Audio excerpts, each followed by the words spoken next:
嗨，大家好，我是躺平树。今天是2020年7月25号，這一期咱們先聊一聊韓國股市鳳凰網財經有篇報道，聊韓國股民現狀，怎麼，對吧？人生中最好的一個夏天就變得如此不堪。聊完這個，我們再聊公募基金是怎麼樣拿着基民的錢高位接盤站崗。也就是說大家想一想這什麼基金你能不能買？為什麼很多人買了基金之後，對吧？也是回撤比較厲害，甚至有的褲衩子都賠飛了。因為有人拿着你的錢去高位接盤去了，去站崗去了，那不就是利益輸送嗎？資本市場沒有新鮮事不賺你的錢，賺誰的錢呢？同理韓國也一樣。韓國你看人家市場不好嗎？你不能這麼說吧，對吧？你說人家監管不好嗎？人家副村長又抓了嗎？也不能這麼說吧。人家是業績不好嗎？ SK 海力士、三星那賺的是數錢，對吧？數的手軟吶，連門衛連保安發那個獎金都發200萬是吧？人民幣什麼概念但是一樣，對吧？你這要去炒一樣的會被割得稀里嘩啦。那今天鳳凰網財經他這個風暴眼說的就這麼個事情大家，我想這個大家都知道他這個文章叫韓國散戶開始啃12元的麵包了，這不和我說的一個意思嗎？對吧？我只是說饅頭加榨菜是吧？他這個說是啃麵包12塊的，我看12塊饅頭12塊錢的麵包也就是咱們所說的饅頭你說韓國的股民已經被整成這樣了提前我們這天天說準備饅頭加榨菜，人家已經吃上了。我準備迎接人生中最好的一個夏天，3周前，這是不少韓國股民對未來的共同期待。半導體股票持續上漲，槓桿 ETF 交易火熱，牛市情緒迅速蔓延，越來越多的人相信韓股正成為普通人實現階級躍遷的快速通道。韓國年輕人正好在這股熱潮的感染下，抱着做短線賺一把快錢見好就收的心態跟着入了場，沒想到僅隔半月市場急轉直下。這個心態和散戶都是這樣的只要你做過股票，你的心態差不多也是這樣，都是说我今賺一把就走。結果在紅綠市場裡面流連忘返，最後就變成我要回本，最後就是發毒誓，回了本之後我死我也不來這個紅綠市场了。但是最後往往都是狗改不了吃屎半導體股暴跌，券商啟動連環平倉，大量依賴槓桿交易的個人投資者遭到重創，其中約 62% 是像鄭浩一樣的年輕散戶。在鳳凰網風暴眼近日接觸的多位投資者中，有人因加槓桿爆倉，退掉原本租住的全稅房，搬進了簡陋的格子間，每日靠精神藥物維持情緒。有人消費降級，午餐只吃12元的鹹水麵包，也有人趕在崩塌前及時兌現了收益。有人為市場情緒付出沉重代價，卻依然堅信產業邏輯吃藥維持情緒，退全稅房還債。7月13日買入掛鈎 SK 海力士和三星電子2倍槓桿 ETF 後，第20天鄭浩爆倉了。當天收盤後，他點開什麼一個證券APP， 一則快訊彈出來 ，SK 海力士在首爾股市盤中暴跌 15%， 韓國股市重挫 9%， 觸發熔斷。鄭浩半邊身子突然僵住，動彈不得，他只感到麻麻的，好像有100萬只螞蟻在咬我。這一天成了韓國股市的黑色星期一。韓國金融投資協會7月14日發布數據顯示7月1號到10號，韓國券商因客戶交易未能按期結算，引發強制平倉，限制股票規模合計4258億韓元，折合2.85億美元。其中平倉壓力集中出現於7月9號、10號。我記得咱們說過嘛，有媒體報道是32万賬戶被強制平倉當然了，這韓國的股票賬戶多它1點幾億，對吧？股票賬戶32萬平倉爆倉後，鄭浩一夕之間背上了近100萬人民幣債務。你看啊，褲衩子沒了，背着債啊。為了償還滾雪球般的債務和維持基本生活，他退掉了原本租住的全稅房，將租房保證金就是押金啊用于抵債。什麼叫全稅房呢？是韓國獨有的一種住房租賃制度，租客一次性交給房東一筆相當於房屋市值80%的巨額保證金，之後2年租期內不用付月租，期滿房東全額退還保證金。這相當於借給房東一筆無息貸款。這我記得咱們介紹過啊，這就相當於那房子，比如說是200萬人民幣啊，你要一次給房東付160萬人民幣，然後這2年你相當於不用付房租啊，2年以後160萬還給你，那就說明啊，這個韓國應該銀行利息存款利息比較高。在寵物店工作的鄭浩，日子雖不算富足，但也沒有什麼生活壓力。他租住的這套1室1廳全稅房，保證金啊46萬，就是人民幣啊，折算人民幣，在當地能住進這樣的公寓，說明過得還不錯。而如今因炒股欠了外債，他只能收拾行囊，搬進韓國最低端住房，叫考試院。考試院什麼意思？就是像古代科舉考試那種格子間啊，就是格子間。鄭浩無奈說啊，沒有窗戶，衛生狀況很差，但對於我這種沒錢也很困難的人很適合，因為不需要保證金。那就是每個月啊付租金唄，那租金肯定很便宜啊，就是小格子間呢，窗戶都沒有。你租的房子大概就5平米，你說吧，這個夏天充滿了，對吧？魔幻。幾天前還是想財富自由，想着怎麼樣去，對吧 ？happy。幾天之後，連原有的生活都不能保障，完了還要負債100萬人民幣啊！網上啊有個帖子啊，把股民這種心態可以說描繪的這個淋漓盡致啊！大家聽一下啊，這個我是經歷過的啊，一模一樣的。就是他的帖子說啊，他說人的慾望是無限的。4月底滿倉滿容梭哈半導體，到6月底已經賺了200多萬了。本來炒股就是想着改善一下生活，計劃是能賺100萬，我就清倉去首付買房了。畢竟30多歲了，一個人在上海飄着也不是事兒。結果他說5月啊賺到100多萬，他說6月我就尋思着，只要一跌，對吧？看見跌的意思了，那我就走，我保住這100萬，就這意思啊。但是哪成想啊，6月行情更瘋狂，幾乎沒有綠過。6月1個月，竟然我又賺了100萬。他本來只想賺100萬的，結果6月份他沒走啊，他感覺不對了，他就走。結果6月份一直就不錯啊，所以他沒走。6月份他又賺了100萬，這賺了200萬啊。收益達到200萬，那周末我根本沒有睡着，周五晚上就去了鏈家看了大平層，因為我覺得憑我的聰明才智啊，26年年底就能 A8 了。A8 什麼意思啊？就財富有8位數是吧？大概這意思啊。他說，所以開始規劃。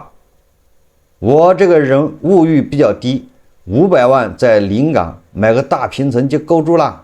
不需要在市區買太貴的房子啊，剩下500萬作為第一桶金，資金鏈繼續搏。你看他已經想好了啊，準備要資產要達到1000萬，1000萬，然後500萬在臨港買個大平層就行了，也別在市中心買了，就在臨港買，然后剩下的500萬接着在紅綠市場接着搏啊。到了周六凌晨，我已經開始規劃 A9 的生活了。他說我啊。又對車房沒那麼感冒。A9 什麼意思 ？A9 呢就是上億了是吧？就是他的手上錢上億了啊，就隔了一晚上，他已經開始想着啊規劃這個，就這個速度在胡市裡面，什麼人能賺上億啊？那麼萬一有了上億呢？一個小目標呢？一個小目標啊，我啊對車房沒那麼感冒啊，也沒必要花幾千萬在上海買別墅啊，至於遊艇、飛機、豪車。我都不感冒，我覺得那些東西沒啥意思啊，那都是暴發戶玩的而已。但是這麼多錢怎麼花呢？他說 A9 的人生屬實是有點無聊了，天天看財報、研究投資也沒啥意義了。那天突然感覺人生真的沒啥意思，真賺到了錢，反而迎來的是無窮無盡的空虛，無盡的空虛啊！這周五看盤，周六就覺得自己要 A9了啊！到了周日，躺在床上刷到了雷軍，我突然就有了人生追求，預計我最遲40歲就 A9了，我會像雷軍一樣去成就一番大事業。在我們山西省長治市什麼什麼縣，就他老家啊，應該是他老家，創立一個幾千人的科技企業，人人持股，掃地大媽都有股票，然後我自己只拿0.1%的股權，帶領我親朋好友和父老鄉親全部發家致富。我堅信財散人聚，我要的不是錢，而是為大家奮鬥，鞠躬盡瘁，死而後已。我死的時候，大家能說一句啊，莊總就是這個人啊，是個好人啊，就像這個許老闆一樣的啊，流芳百世。他也想流芳百世啊，就是說啊，死的時候是个莊總是個好人，我就滿足了。雷軍的人生才是人生啊，那才不枉人活一世。突然就感覺人生有了希望。他周六還覺得人生是無盡的空虛，周日就有鬥志昂揚了啊，充滿了奮鬥的動力。40歲後，我不為錢，不為自己，就為了老家人民的福祉安康奮鬥終身了。然後這個作者說，然後7月至今，那是6月份的事啊，7月至今3週不到，我的人生理想就只有回本了。你看看，短短的3週啊，就回到了現實，開始現在又是，對吧？我唯一的希望就是回本，能不能把錢退給他，一輩子再也不玩了。你說建功爺叔現在啊，炒了10幾年，現在你看他天天說的，我想天天補倉，唯一的希望就是回本，把本還給他，他不玩了。但是有句話說了，是吧？眼前無路想回頭，身後有餘，是吧？忘縮手。這就是啊股民的心態，活脫脫的啊。實際上他這個心態是有道理的啊。為什麼呢？這個實際上就是那個叫弗洛伊德吧，還叫什麼？人的這個需求層次啊，人的需求層次就這樣的。你從當然了，是 A8、A9 這些東西我不太清楚，就是反正你先是解決溫飽，對吧？先是安全解決之後就是溫飽解決之後，你就是叫社會需求，就是什麼？就是你要追求社會評價。對社會要有意義，對吧？這就是這哥們呢，我要回家帶我父老鄉親一起發財，對吧？像雷軍那樣的啊，連掃地大媽每個都有股票，那對吧？當地人都說他好，給他流芳百世，那這就是追求這個叫社會認可。但是呢，社會認可還不是最高的，最高層級是自我認可，就達到最高，就是社會都認可了啊，但是最高層級就是自我還認可。所以說這就是人的這個需求層次。你看一個股民。需求層次，對吧？已經到了社會認可了，追求要流芳百世，要死的時候人家說一句，這個人對社會有貢獻，是好人一個。最後變成什麼？沒有，就剛過半個月，是不是？回到現實，只想回本，賺了200萬還不想走，賺了100萬，再賺100萬，再賺100萬，還想着賺1000萬，對吧？1000萬賺了，還想再翻10倍，1個億。什麼 A8、A9 嗎？1個億，那你再翻就10個億啊！他就是這麼想的啊！我不說了嗎？股票只要一漲，人人都是巴菲特，覺得自己比巴菲特啊稍微強那麼一點，唯一遺憾就是本錢沒有巴菲特多。如果本錢跟巴菲特一樣，那早就超過巴菲特了。股民都是這想法啊！稍微漲一下，立馬就眉飛色舞，對吧？跌個2天，立馬就是叫蔫不拉幾的，也開始就是霜打過的茄子一樣啊，癟了。然後有網友就說了啊，說炒股啊，炒到最後只為回本，就像我們的人生，我們在追求的東西，其實我們一開始就擁有了，因為你一開始就有了，但是你在追求的過程中越追越少，對吧？就丟失了，你知道吧？最後回頭一看就是回本，回到過去吧，給我一次機會，然後讓我回到過去。這個鄭浩也是一樣啊。突如其來的債務重壓和巨大的生活落差讓鄭浩陷入絕望。他幾天前還是什麼，對吧？還是人生正處上升期啊，結果幾天下來啊，陷入巨大的絕望。有一陣子，他上班時感覺眼前有無數個圈在轉，下班後想好好睡一覺，但只要閉上眼，他的腦子裡都是這些轉動的圈圈，真想一鍵格式化。有時候甚至會閃過輕生的念頭。鄭浩悄聲說但一想到家人，日子還是得過下去。於是他去精神科開了一些藥，只能依靠吃藥勉強維持情緒。你說是吧？把炒股把自己炒成神經病。你說有多少，對吧？在大 A 搏殺，在大 A 臣服的這些人，實際上都已經患病了啊。所以我就看我偶爾刷的那個建功爺叔的視頻，我就覺得建功爺叔實際上是一種病態了。當然他已經80多歲了，無所謂了。實際上他那個狀態應該是一種病態。你看人家韓國人還是明白是吧？一看不行，趕緊到醫院看一下吧。我們這還沒這意識，对吧？經常病人不知道自己生病了，韓國人知道啊。你看馬上到醫院一查開藥，精神類藥物控制。他說有時啊，看着店裡的小動物們，他有一刻抽離，這世界的絕大部分還是很美好，但下一秒又再度陷入極度悲傷的情緒之中。據報道，在這一輪平倉潮中，約有32萬至46萬個散戶槓桿賬戶被全額強制平倉。這世上沒有多少個什麼億萬富翁啊，什麼財富自由的人，這世上真真實實的是多了30多萬個一貧如洗破產的人，這才是真實現狀。為什麼呢？即便那些賺了錢的人啊，只要他不退出來，就像我剛才說的那個人一樣，賺了100萬還要賺100萬，賺了100萬之後還要賺1000萬，賺了1000萬還要賺1個億，你總有一下子吧被套在裡面，最後回到現實就是回本兒。但是這個46萬個散戶爆倉了，他們是沒機會了，因為他負債，他要把債先還完才能去，你說他們怎麼還債？拿什麼還呢？所以有很多網友說啊，我到年底啊和下半年，澳門啊肯定有很多啊韓國女子在澳門出入啊，投資者本金全部虧損。像鄭浩這樣背上債務的散戶不計其數，不只是韓國本土，在中國內地、中國香港等地，韓國股市的劇烈波動也深刻影響着跨國散戶的生活。鳳凰網風暴眼近日走訪在所在城市的韓國人社區，附近商戶介紹，過去熱衷於精致生活、血液流淌着美式咖啡的在華韓國人，比如說望京那種地方啊，一部分開始出現消費降級。社區周邊的餐廳服務生告訴鳳凰網風暴眼，我們這裡主要的客人以韓國人為主，套餐定價偏高，一般午餐都要消費60元至70元左右，他們很愛來這裡坐談談工作。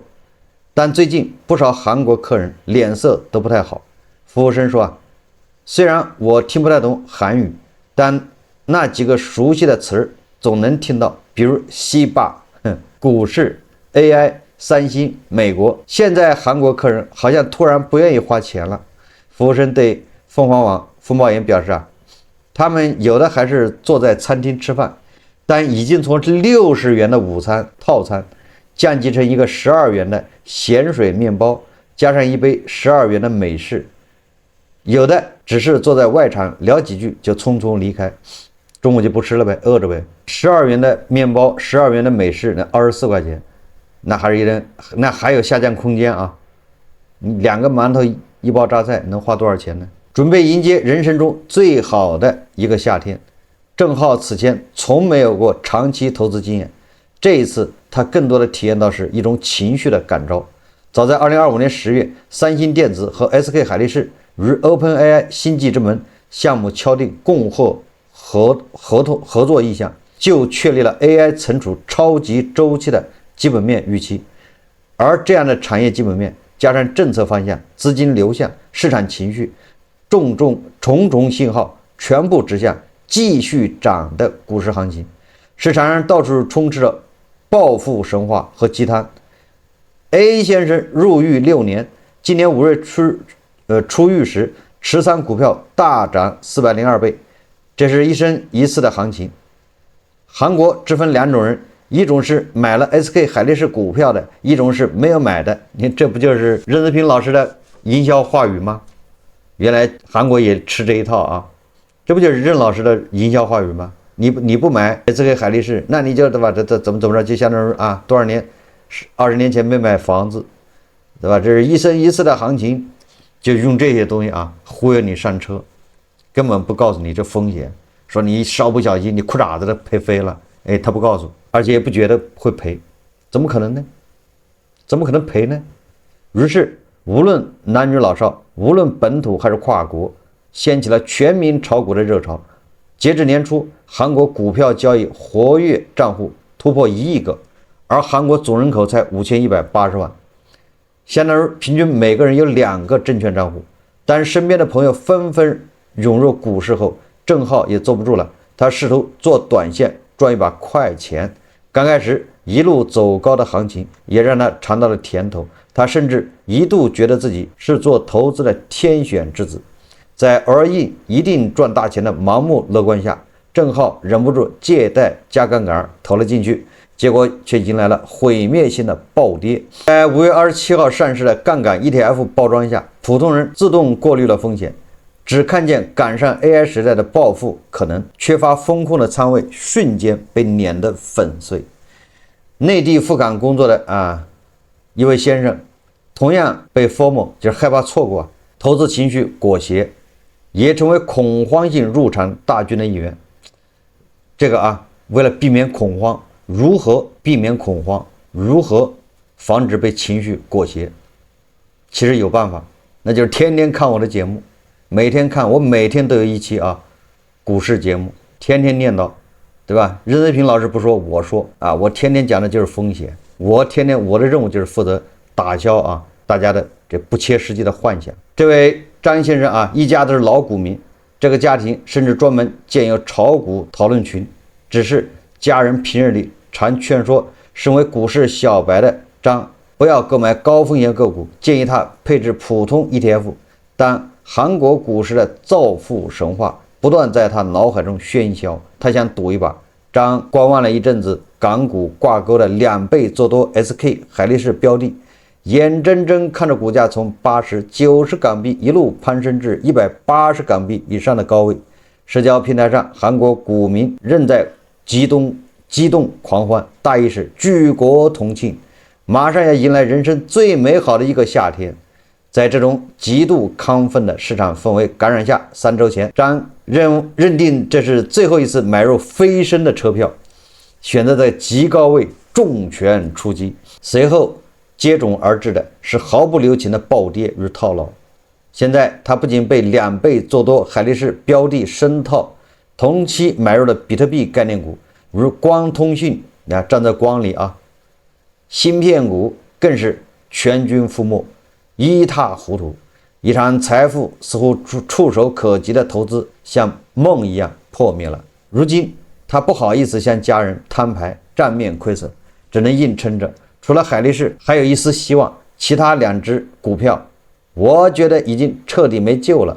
海力士的業績還是不錯的如果你僅僅是買了海力士股票，那倒還心裡還踏實一點。但是你其他的股票呢，對吧？市夢率3萬倍的，你說你敢賭嗎？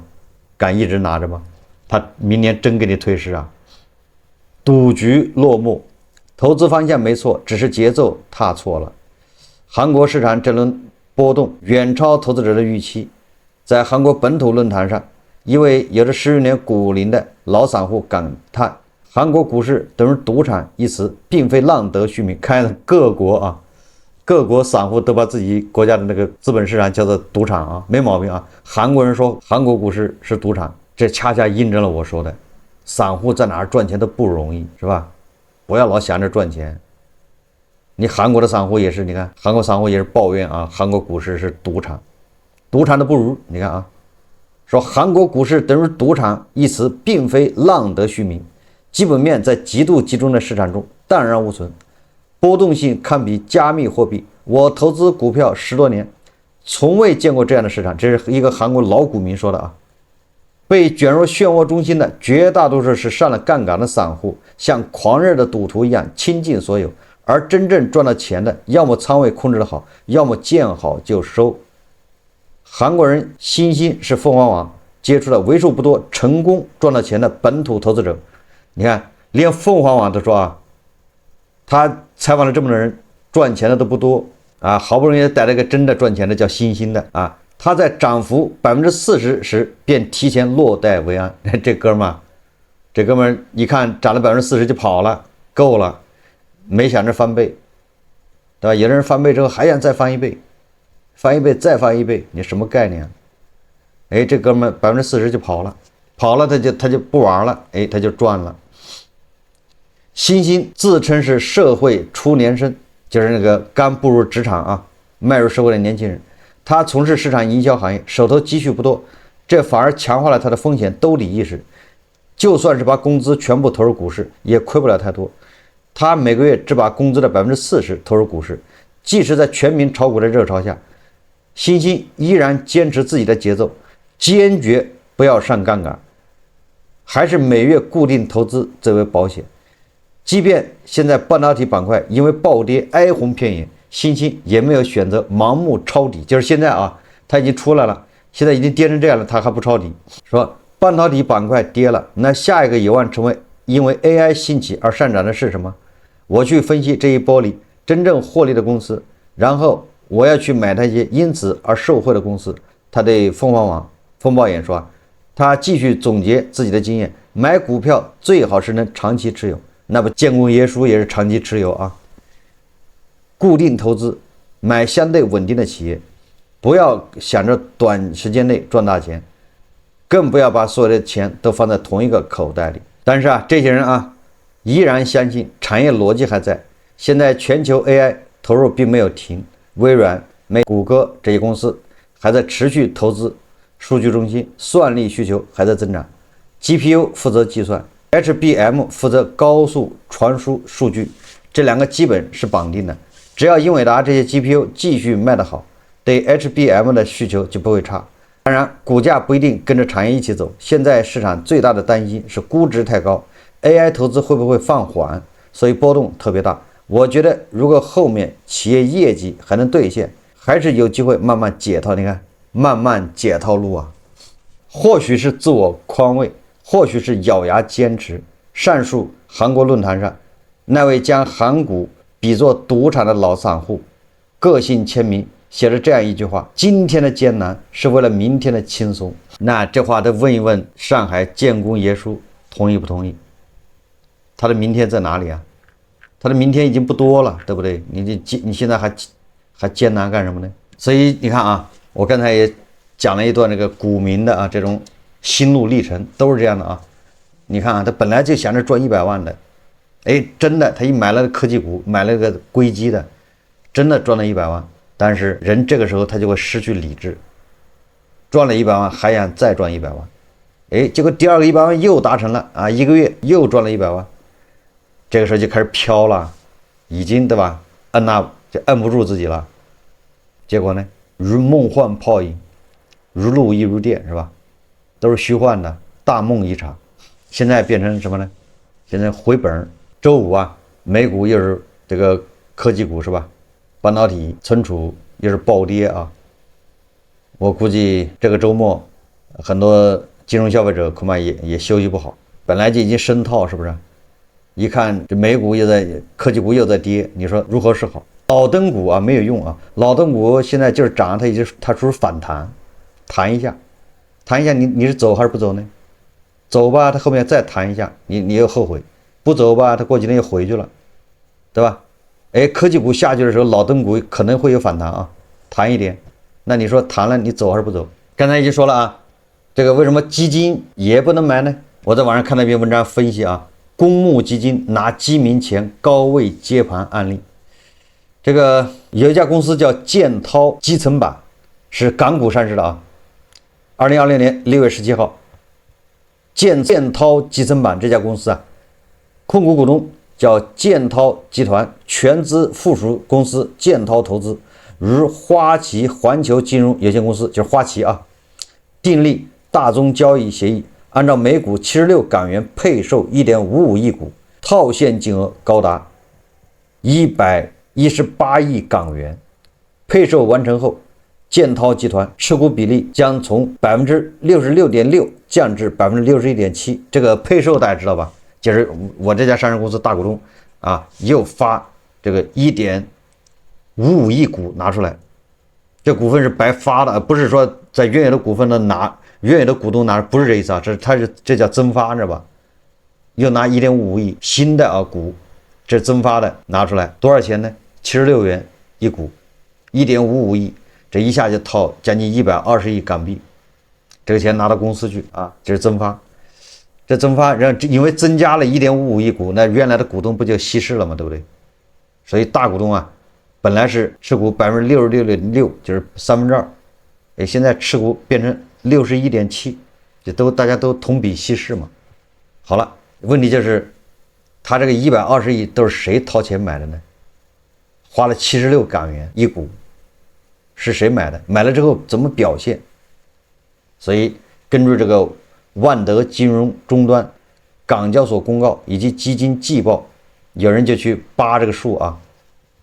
這個是6月17號增發的，那麼配售結算日定在6月22號，彼時建滔集成板收盤價92港元，配售價較二級市場折讓17%，那看人家還挺合算的，對不對？表面上看這是一筆撿便宜的好買賣，但事後回頭看，6月22日恰恰是建滔集成板股價的階段性頂部區域，配售完成後，股價短暫衝高到6月25日104港元，就漲了10港元，隨後便開啟了斷崖式下跌。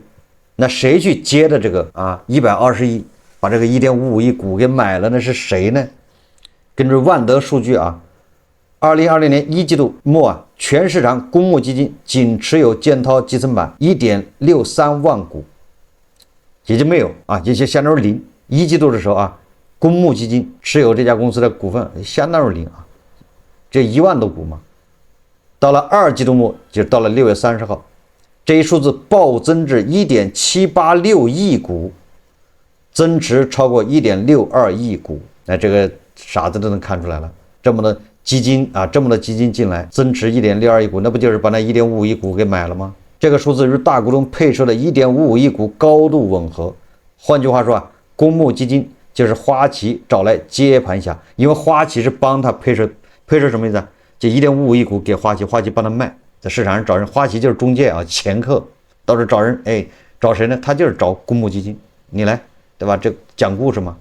你看70多塊錢買，現在市場價是95，打了8折，怎麼樣？而且再講故事，這家公司怎麼樣？未來對吧？能漲到200，講故事嘛。花旗一忽悠，好，這公募基金就來買了1.55億，把全包了萬德數據顯示，二季度末共有208隻基金將建滔集成板納入前10大重倉股，涉及基金公司超過50家，其中持倉最重的3隻基金分別是鵬華港美互聯網、中歐信息科技、大成科技創新，全部是你看這名字就知道是內地的這個大成科技創新是最大的單一買家，持有建滔集成板20.89億元，同時持有建滔集團16.25億元，建滔系合計佔淨值的15%。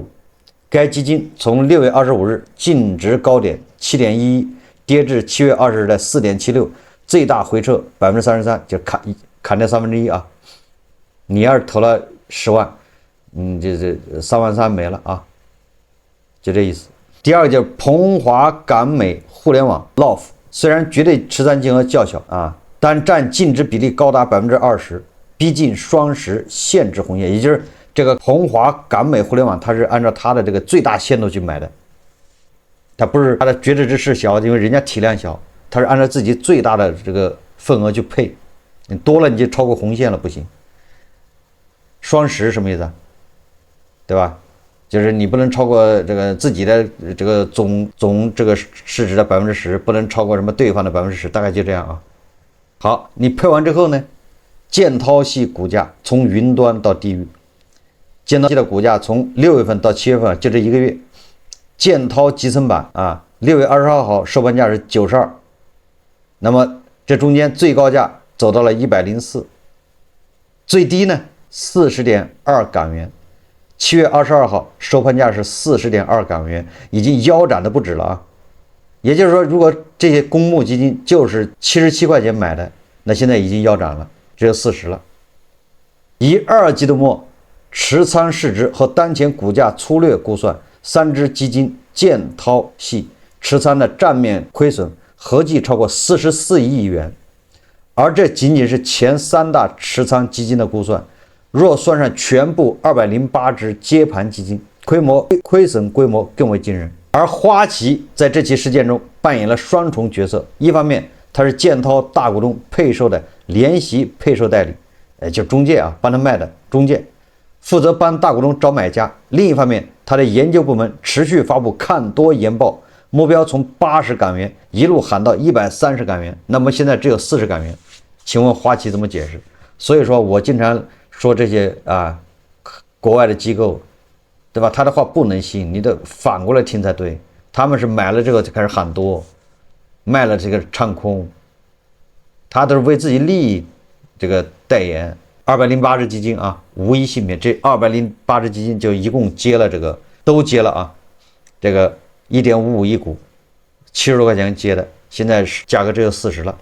你說你208只基金，你肯定也買了，如果你是基民啊，很有可能就買了其中的某只基金。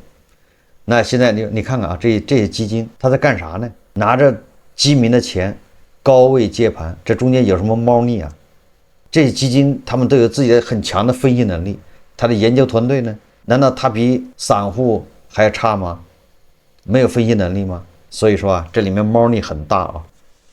那這就是我為什麼我也不買基金，對吧？你愛漲不漲，愛跌不跌，我不相信。你把你的錢交給他，他拿去高位接盤，所以還是老老實實啊，存公行，惹不起他們，玩不過他們，不要胡思亂想，不要異想天開啊。